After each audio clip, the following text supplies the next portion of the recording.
বাবরি মসজিদ করে ঐতিহাসিক ভুল করতে চলেছেন হুমায়ুন কবির। বেলডাঙ্গায় একটি আলোচনা সভায় বাবরি মসজিদ করে ঐতিহাসিক ভুল করতে চলেছেন হুমায়ুন কবির, এমনটাই ইঙ্গিত করে বসলেন মুফতি নাজবুল হক সাহেব। মুফতি নাজবুল হক আরও বলেন, বাংলায় তৃণমূলকে হারাতে চাই, তাহলে কোন দলকে আনতে চাইছেন হুমায়ুন কবির?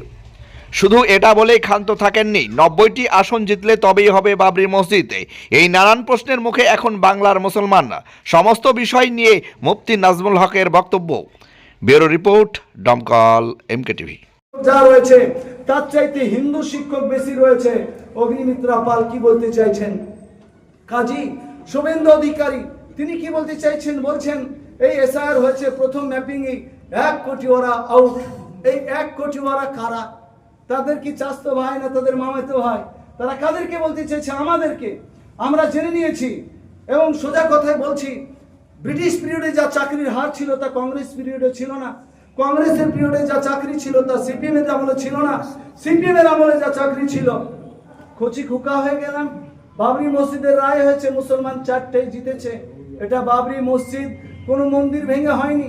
বাবরি মসজিদের তলাতে কোনো হিন্দু স্মৃতিসৌধের চিহ্ন পাওয়া যায়নি। বাবরি মসজিদ 1949 সালে লামলালার মূর্তি ঢুকানো হয়েছিল। বাবরি মসজিদ যারা ভেঙে দিয়েছে তারা পানিশাবল অপরাধ করেছে। কিন্তু দেশের এই পরিস্থিতির দিকে তাকিয়ে, আবেগের দিকে তাকিয়ে ওখানে মন্দির করার অনুমতি দেওয়া হলো। আমাদের বুজুর্গগুলি জেলে পচতে পারতেন না, গুলি খেতে পারতেন না, সবই পারতেন। তারা মিলে ঠিক করলেন, ঠিক আছে হয়ে গেল, আল্লাহর ভরসায় ছাড়লাম, আমরা শান্তির সঙ্গে এটা মেনে নিলাম।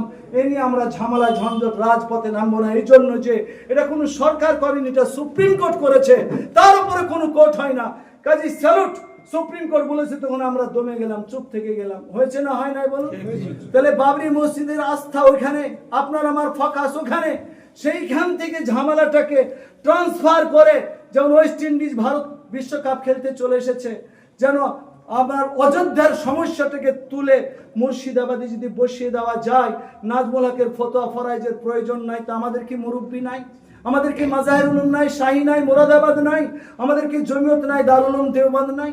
হযরত মাওলানা সৈয়দ আরশাদ মাদানী সাহেব চোখের পানি বেরিয়ে আসছে বলতে গিয়ে যে মুসলমান এটা ঐতিহাসিক ভুল করতে যাচ্ছে।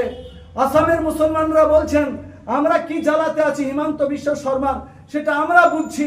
বাংলায় কোনো দিক দিয়ে যদি এই বিজেপি ক্ষমতায় এসে যায়, তাহলে বাংলার মুসলমান আমাদের চেয়েও মারাত্মক অসুবিধার সম্মুখীন হবে। তারা চায় না যে বাবরি হোক। কাজী মসজিদ হওয়ার বিপক্ষে কোনো মুসলমান হতে পারে?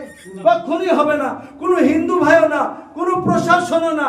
তিনি ঘোষণা করে বলছেন যে আমি 90টা সিট পেলে, 100টা সিট পেলে বাবরি কেউ ঠেকাতে পারবে না।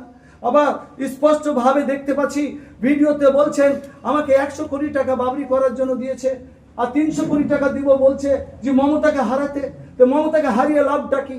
কে আসবে ক্ষমতায়? যদিও প্রশাসন আছে ওই কথা বলার। অডিটন স্পিচ অ্যান্ড হিয়ারিং ক্লিনিক, এখানে উন্নত মানের মেশিনের সাহায্যে নাক গান গলার পরীক্ষা করা হয়। এছাড়া উন্নত মানের কানের মেশিন পাওয়া যায়। বাচ্চাদের স্পিচ থেরাপির মাধ্যমে তোতলা দেরিতে কথা বলা বা কথা বলতে না পারার সুচিকিৎসা করা হয়। আমাদের ঠিকানা দমকল তেঁতুলতলা HV গ্যাস অফিসের নিকট।